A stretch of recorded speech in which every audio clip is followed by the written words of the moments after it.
আমার যুবক ভাইরা, আপনাদের জন্য আমরা আছি।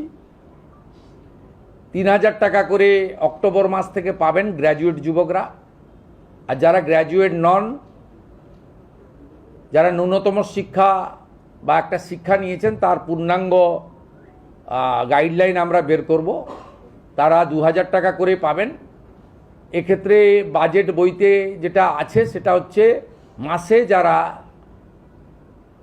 1 লক্ষ টাকার বেশি রোজগার করেন, ইনকাম ট্যাক্স পেই, তারাই এই সুযোগ পাবেন না। এটা বছরে নয়, এটা ক্লিয়ার করতে চাই। অর্থাৎ যাদের পরিবার মাসে 1 লক্ষ টাকা করে রোজগার করেন তারা তো ইনকাম ট্যাক্স ছাড় আছে আপ টু 1 লাখ। 1 লাখের উপরে ইনকাম ট্যাক্স দিতে হয়। আপনারাও আমাদের সঙ্গে একমত হবেন, 1 লক্ষ টাকা যে পরিবারে রোজগার আছে তার নিশ্চয়ই এই ভরসা স্কিম নেওয়ার দরকার হবে না।